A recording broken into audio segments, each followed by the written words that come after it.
All right, let's talk about 4.4. So we're still gonna be talking about maxima and minima, so the extrema, for the next couple of sections, but we're not going to be worried about graphing so much as we were in the previous three sections.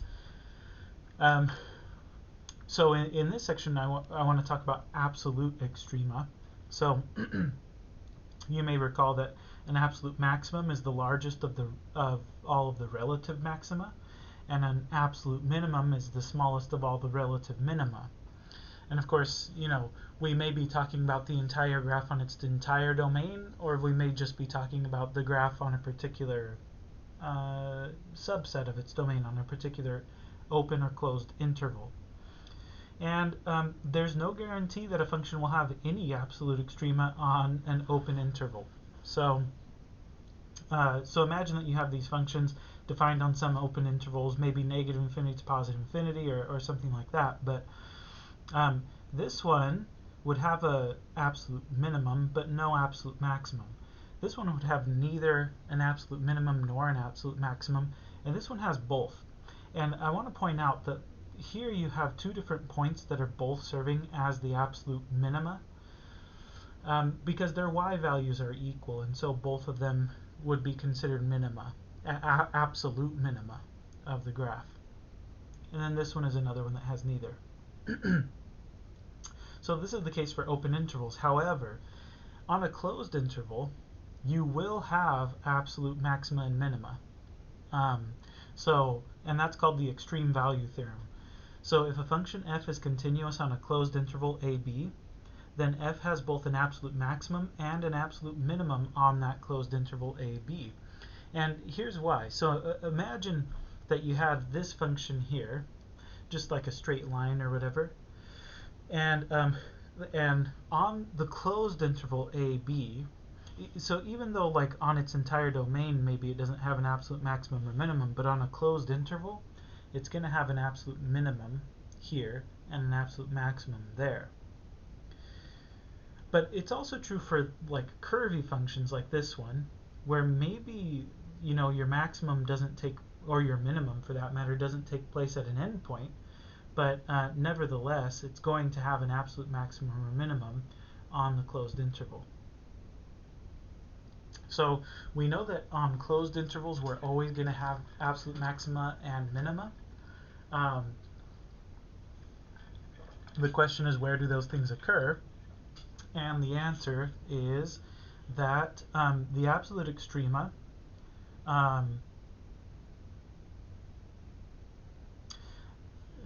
so I have like a typo here, but the absolute extrema of f on the closed interval AB are either at critical points or they're at the end points, right? So like in this case, the minimum, absolute minimum, and the absolute maximum are both at the end points of the interval. Here the absolute minimum is at the end point, but the absolute maximum is at a critical point, right? So let's practice. Let's practice applying that theorem.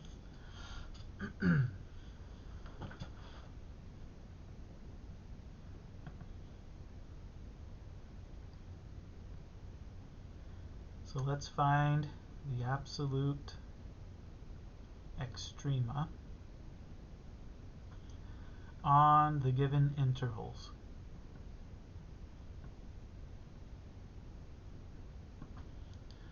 Okay, so let's say we're looking at f of x equals 2x cubed minus 15x squared plus 36x on the interval 1, 5. Okay, so to see what the absolute extrema are, first of all we're going to find the critical values, and we're going to test those to see if they're, relative minima or maxima. And then we're also going to look at the endpoints and see what the outputs are when we plug in 1 and 5. And we'll compare all of those to figure out which is the biggest, which is the smallest, okay? So let's do it, right? We take the derivative. We get 6x squared minus 30x plus 36. There are no places where the derivative is undefined, so the original function is differentiable everywhere. But there could still be stationary points, right? There could be places where the derivative is 0. So let's set this equal to 0 and solve for x. I think we can factor out a 6. And then that's x minus 2, x minus 3.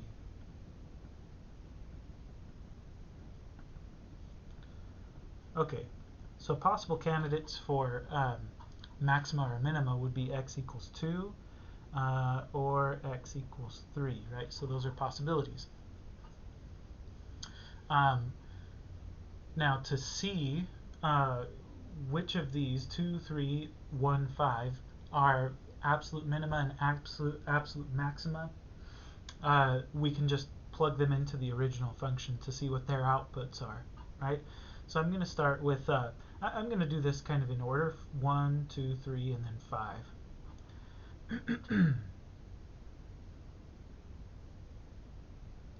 So f of 1 would be 2 minus 15 plus 36.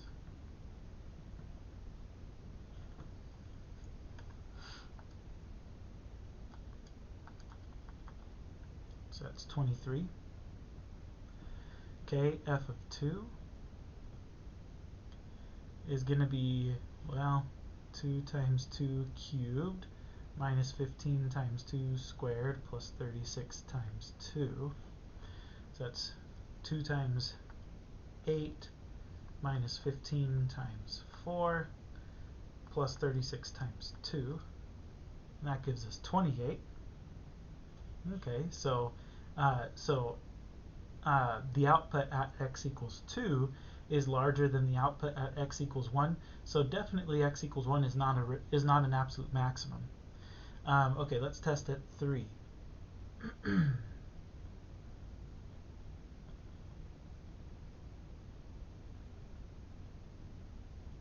Okay, what do we get? 3 cubed is 27, right?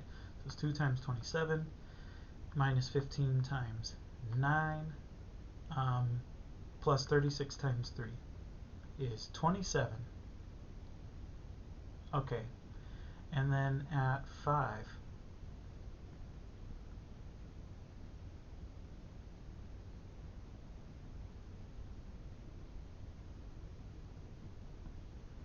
let's see, 5 cubed is 125. 2 times 125 minus 15 times 25 plus 36 times 5 is 55.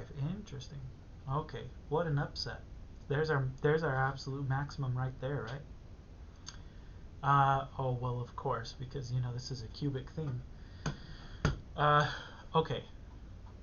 So it looks like the endpoints are the relative extrema. There's our absolute minimum, and there's our absolute maximum.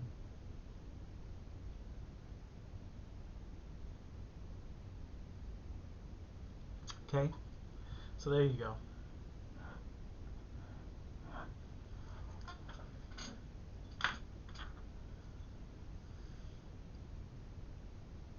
Okay, so maybe I should say this too. So, for the purposes of the homework, it might ask this question, like it might say, find the absolute extrema and state where they occur. So the absolute minimum here is 23. It occurs when x equals 1, right? So it occurs when x equals 1. You could just give the point. You could say 1, 23, right? That's but the minimum itself is 23, and the place where it occurs is 1. Same thing here. The maximum is 55, and the place where that maximum occurs is at x equals 5, right? Okay, here's another one. See if you can do this for f of x equals 6x to the 4/3 minus 3x to the 1/3 on the interval from -1 to 1. Okay, go ahead and give the video a pause, see if you can figure that one out.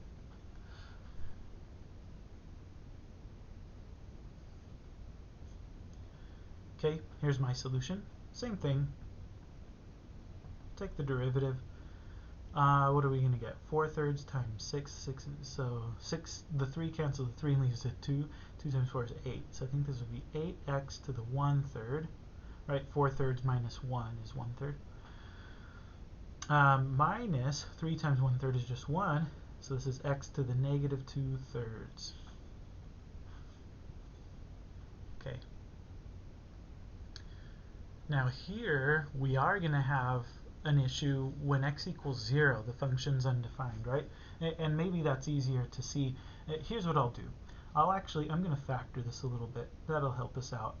So let's factor out the x to the negative 2/3, and we would be left with 8x minus 1. And we can rewrite that 8x minus 1 over x to the positive 2/3. Okay, so now you can see maybe a little bit more clearly that this thing is undefined whenever x equals 0, okay?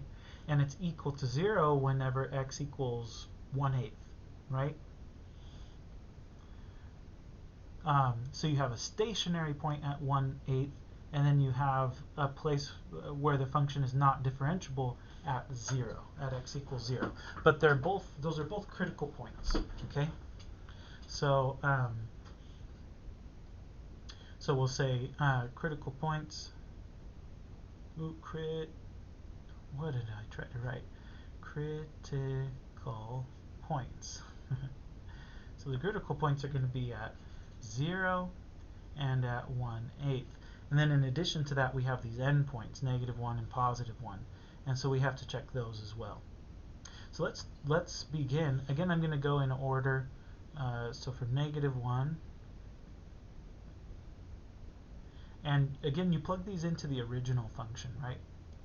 So f of -1, this is 6 times -1 to the 4/3 minus 3 times -1 to the 1/3, and I'm just going to plug these into my calculator so I can just do them kind of quickly.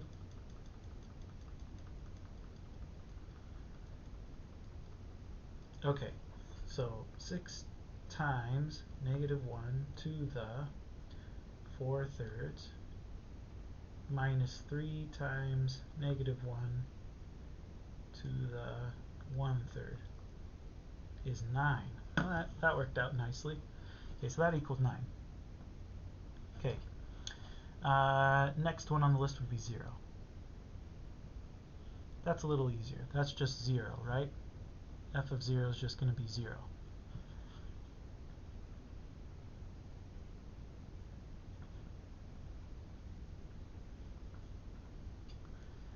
Next on the list would be 1/8.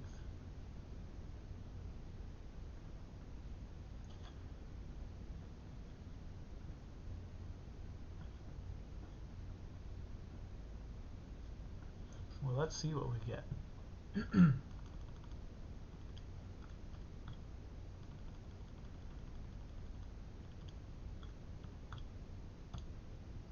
-9/8. Okay. So we've got a candidate for an absolute maximum and absolute minimum, but let's check what happens at f equals 1. Or at x equals 1, sorry.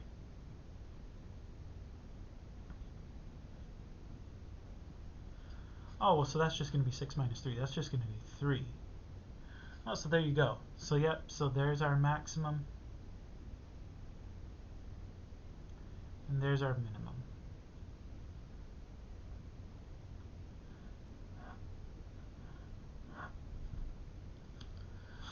Okay.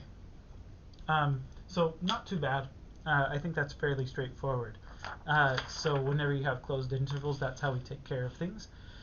Now, as for open intervals, right? As far as absolute extrema on open intervals are concerned, as we stated earlier, we're not guaranteed that we have any, right? We might not have any at all, or we could have an absolute minimum but no absolute maximum, or whatever, right? Or we could have both. So how do we tell? Well, the end behavior actually gives us a lot of information here, and so so to show you what I mean, so here we have an example of a function defined on some open interval, okay? If you look at the limit as x approaches a from the right, it's going off to positive infinity. If you look at the limit as x approaches b from the left, it's also going off to positive infinity. And so what that means is that it has to reach some minimum value somewhere in between. Okay? So if you didn't have the graph, but you just knew that if you looked at the end behavior, right, then you would know by the fact that both of those things are approaching positive infinity that the function must reach a minimum at some point in between. Okay? So this one tells us that we've got an absolute minimum. Now contrast that with a picture like this one, where you look at the limit as you approach a, and it's going down to negative infinity. You look at the limit as you approach b, it's going off to positive infinity. So there's going to be no relative extrema there. Okay, so the moral of the story is, if the end behavior, if you're approaching positive infinity in both directions, then you're going to have a relative or an absolute minimum. If you're approaching positive infinity from one direction and negative infinity from the other, then you're not going to have any absolute extrema. Same thing goes when your function is defined just from negative infinity to positive infinity, right? So if your function is defined on all of the real numbers, but you get the same thing, right? Limit as x approaches negative infinity here goes off to positive infinity, and in the other direction it's going off to negative infinity, and so you don't have any absolute extrema. With this particular picture, you do have some relative extrema, relative min, a relative max, but no absolute extrema. Whereas here, you do, right?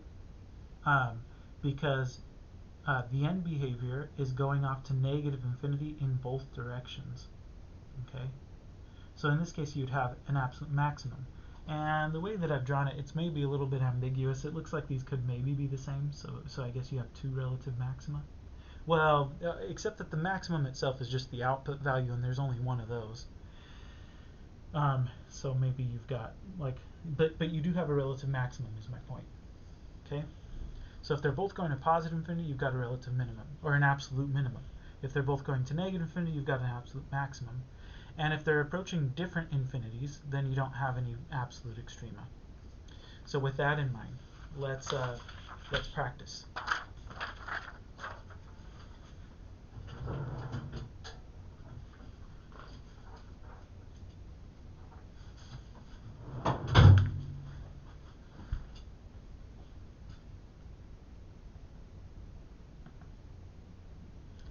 Okay, so let's determine, without actually calculating first derivatives and stuff, let's just determine whether the functions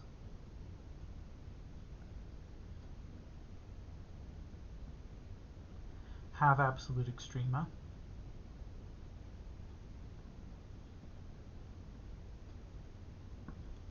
And if so, let's find them.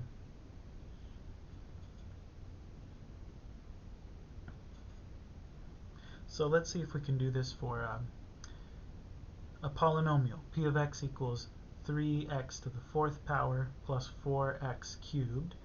And let's just say it's on its entire domain, right? All real numbers, negative infinity to positive infinity. So, does this thing have any absolute extrema? Well, let's look at the end behavior. Okay, so if we look at limit as x approaches negative infinity, what are we going to get? Well, this is a polynomial, right? This is a polynomial, and so we know that the end behavior, we know that this limit is, whatever the leading term, whatever is happening with the leading term, right? So if we plug in negative infinity here, if we plug in a really big negative number, when we raise it to the fourth power, we're going to get a really big positive number. So this is going off to positive infinity. Now on the other hand, if we look at limit as x approaches positive infinity of this same polynomial, well, clearly that's also going to go off to positive infinity. Okay, so if I'm thinking about like what a graph of this function looks like, I mean, I really have no idea, but you know, I know that the end behavior is doing this kind of thing. So what that tells me is that it must reach a minimum at some point, somewhere in the middle, right? So I'm going to say, therefore, P has an absolute minimum. Okay, so let's find it. Since it has an absolute minimum, that has to take place at a critical value. So let's find P prime of x. It's going to be 12x cubed plus 12x squared. I swear we've done this thing before. Anyway, we can factor out a 12x squared, and we'd be left with x plus 1. So the critical values would be 0 and negative 1.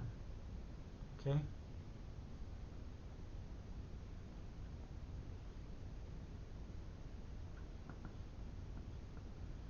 Let's test them. Okay? So P of 0 is 3 times 0 to the 4th plus 4 times 0 cubed. That's just 0. Let's see P of negative 1. That's 3 times negative 1 to the 4th plus 4 times negative 1 cubed.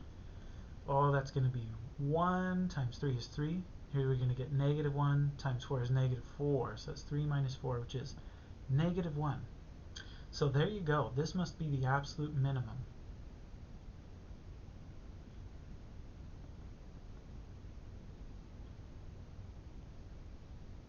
Okay, I think that probably implies that this is a relative maximum, but there are no absolute maximums for this particular polynomial. You're welcome to look at this in Desmos to kind of check what I'm saying, but yeah, our absolute minimum here is negative 1, and it just so happens to occur when x equals negative 1. Okay, so that's that one. Here's another. Let's do the same thing for f of x equals 1 over x squared minus x on the interval from 0 to 1. So this time we're not looking at this thing on its entire domain. We're only looking between 0 and 1. So go ahead and pause the video, see if you can figure that one out.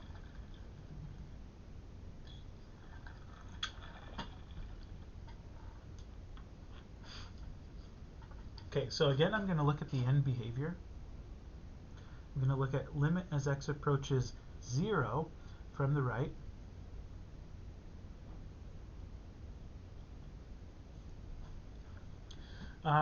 Obviously, if I plug in 0, I'm just going to get 1 over 0, which is not helpful. But if I imagine plugging in numbers really, really close to 0 that are from the right, so positive values, right? Really, really small positive values, what's going to happen?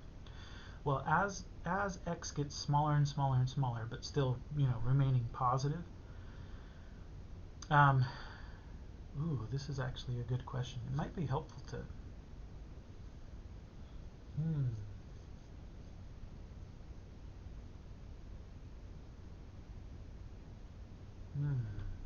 Well, okay, so the issue is this. If I'm plugging in a value really close to 0, and then I square it, then this value gets smaller. And in fact, right, because like 1/2 squared, for example, is 1/4, and that's smaller than 1/2. So I would have 1/4 minus 1/2, which would be a negative value. And as x gets closer and closer to 0, the greater that difference becomes. So I think what's going to happen is that this denominator is going to get really, really, I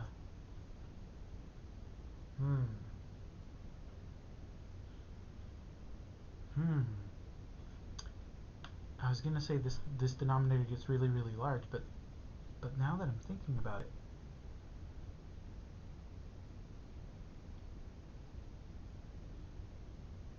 the difference is going to increase, right? Let's see, if we plug in like 0.9,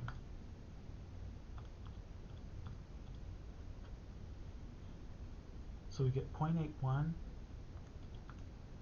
minus 0.9, right? So that's negative 0.9.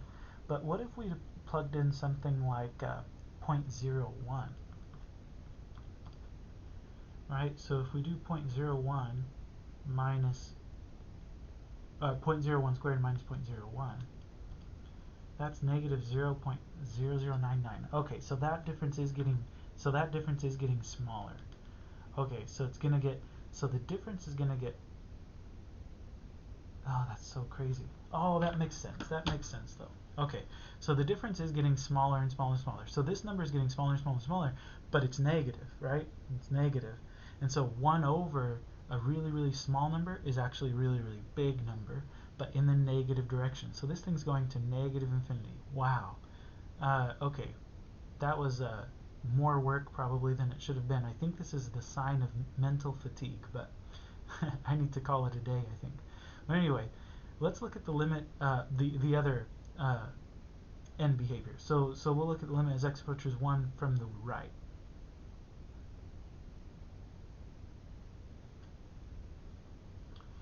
Okay, so this time we're going to be getting closer and closer to 1. Again, this difference is going to be negative.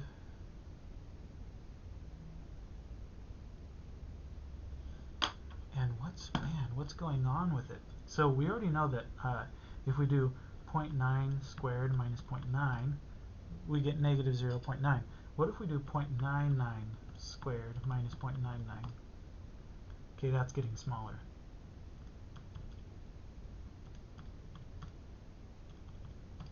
And smaller. Okay, so so this difference is getting smaller and smaller and smaller, but in the negative direction. So that means the overall number is getting larger and larger and larger, but in the negative direction. So this also goes off to negative infinity. That's interesting, right? Okay, so if I'm thinking about the function from 0 to 1 or whatever, so you've got like, maybe you've got asymptotes or something, and well, you've definitely got asymptotes, and so it's going to negative infinity here and negative infinity there. So that means somewhere in the middle, it's got to achieve a maximum, right? We're going to have a maximum somewhere there in the middle. Okay, so we would say therefore f has an absolute maximum, at least on the interval from 0 to 1. This might be a good one for us to actually look at in Desmos, because this function is defined other places, right, as well. And so it may not have an absolute maximum on its entire domain, but it definitely has an absolute maximum on the interval from 0 to 1. So let's find it.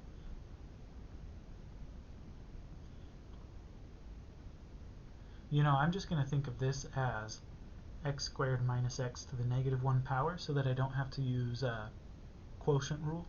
Okay, so then when I find the derivative, it's going to be negative x squared minus x to the negative 2 times, chain rule, 2x minus 1. Okay, so that's negative 2x minus 1 over x squared minus x squared. Okay, that's what we end up getting. Alright. Well, the function is undefined at x equals 0, but we're not interested in that anyway. I mean, the derivative function is undefined there, but so was the original function, so that's not really all that interesting. And again, we weren't interested in that anyway. But we do get, from the numerator, we get a critical value at, if I add 1, so if I set this equal to 0 and then solve, I would add 1, then divide by 2, right? I get x equals 1/2. So we've got a critical value at x equals 1/2.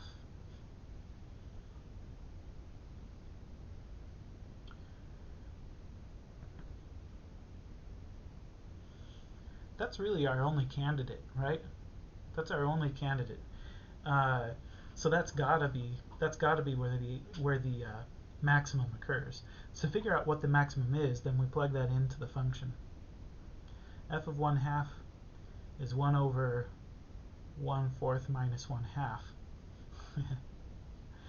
That is interesting that the maximum occurs right between 0 and 1. It's why it was giving me so much trouble. Okay.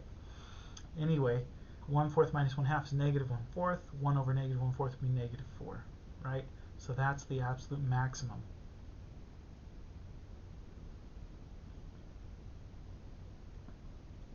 Okay, I gotta see this function now. I'm too curious not to take a look at it.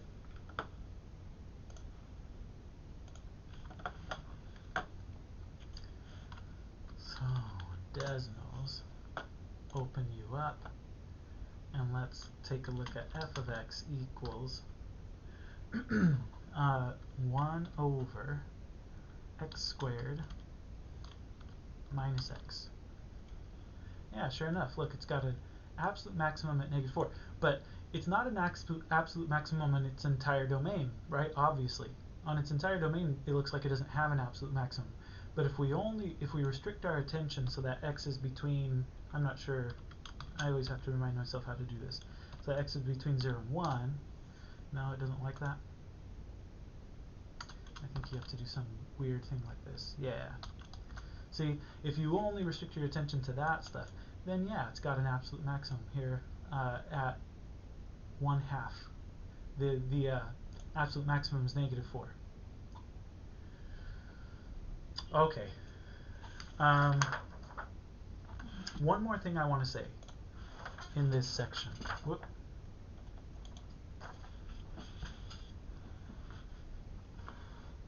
Okay. So suppose that f is continuous and has exactly one relative extremum on an interval. The interval could be open or closed. And let's say that that relative extremum happens at x naught. Well, so if x naught, f of x naught, is a relative minimum, then it's actually an absolute minimum. And if x naught, f of x naught, is a relative maximum, then it's actually an absolute maximum. So in other words, if you only have one relative extremum, and that relative extremum is a minimum, then it's actually an absolute minimum. And if it's a maximum, then it's actually an absolute maximum. And here's a picture to kind of convince you of this. So, so let's say that you had a function that did this, and let's say that this is your only relative extremum. Okay? Now, in order for this to not be an absolute maximum, the function would have to turn around at some point, right, and then shoot up. But in order for it to turn around like that, it would have to have a second relative extremum right here.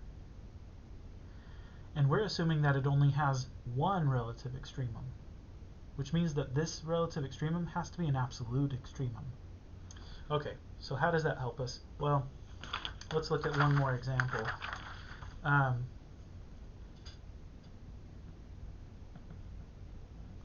So let's find the absolute extrema, if any, of f of x equals e to the x cubed minus 3x squared. That's all in the exponent, okay? And let's do this on the interval from 0 to positive infinity. Okay, so here we go. So first of all, I'm going to do what we did before. You know, this is an open interval. So I'm going to look at the end behavior to sort of try to get my bearings on what's happening here. So if I look at what's happening as we get close to 0. So what's limit as x approaches 0 from the right of this function f of x? Well, if we plug in 0 here, 0 cubed minus 3 times 0 squared is just 0. E to the 0 power is 1. Okay. What about limit as x approaches positive infinity? Well, as x gets really large, this exponent's going to get really huge. And e to the power of some really huge number is going to be some really huge positive number. Okay. So, what do I know? I know this. I know that as we approach 0, f of x is approaching 1, right? So it's going to be something like that. And then, on the other hand, as we go out to x equals infinity, f of x is approaching infinity as well. Now, we don't know exactly, so we know that the end behavior is this, okay? We don't know what happens in the middle. It could maybe go down and come back up, in which case you'd have a relative minimum, Or it could just kind of go straight up like this, in which case you wouldn't have a relative minimum. But the only way to know that is to go ahead and differentiate, right? So which is the case, right? Do we have a relative minimum or not? So let's differentiate. If we have a relative minimum, then we actually, if we only have one, well, and then there's another possibility, right? It could go like this, maybe. In which case, we still wouldn't have any absolute minimum. But here we would have to have, notice we would have to have two relative extrema if it did that. So, if we find that we only have one relative extremum, then it's got to be an absolute extremum. And it's got to be a minimum value. Okay, so that's where that theorem comes, that previous theorem that we looked at comes into play. Well, so let's find out.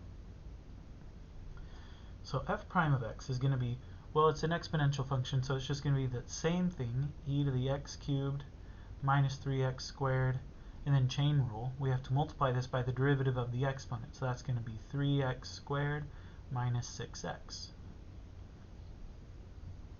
Something tells me that we're going to have two relative extrema, which means that we're not going to have, we could still have an absolute minimum. Shoot, this thing is getting complicated, isn't it? Well, let's see what we get. So let's set this thing equal to 0 and solve. Using the 0, well, let's factor maybe a little more. I can take out a 3, right? And then I would be left with an x squared minus 2.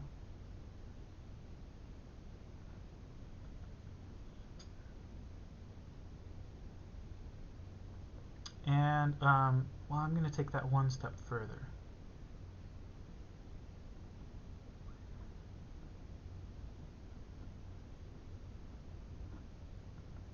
Okay, so now if this thing is equal to 0, then either e to the x cubed minus 3x squared equals 0. That's not possible, right? No matter what exponent you plug in here, you're never going to get 0, right? Even e to a negative exponent is not 0. It's just 1 over e to the positive version, which is still going to be positive. So this thing's always positive. So I think our only possibilities are x equals negative root 2 or x equals positive root 2. Oh, see? And then you only get one relative extremum because we remember we're only looking on the interval from 0 to infinity, which means we're not interested in this guy. We're only interested in that one. Okay. So this must be a relative extremum, but it's also going to be an absolute extremum. It's going to be an absolute minimum, right? So we've got an absolute minimum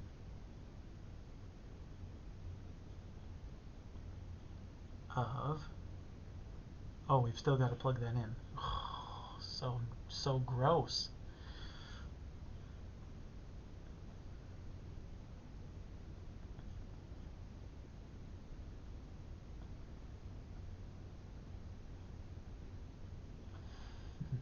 Let's see about how much it is.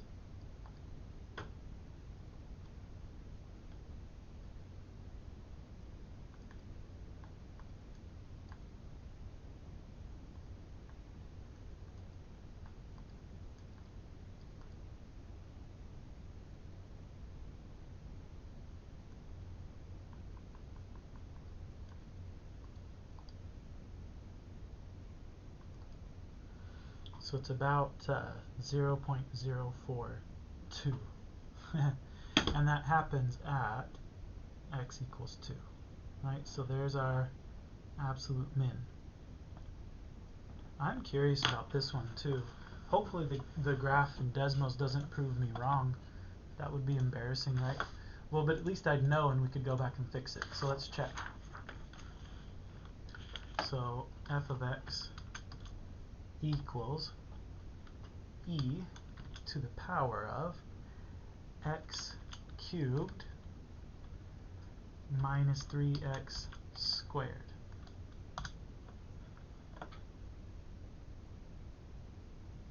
Oh, no.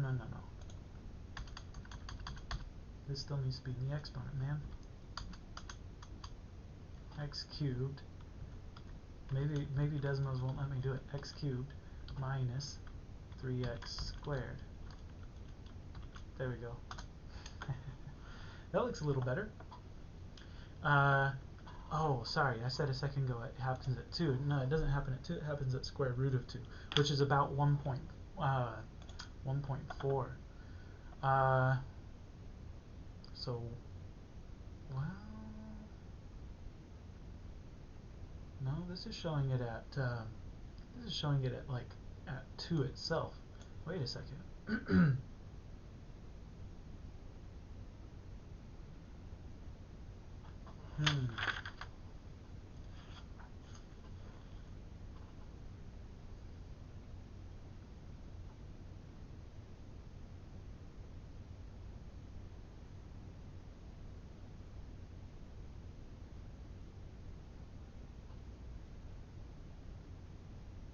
Oh, shoot. Oh, okay. You know what? I'm an idiot. You guys all knew that already.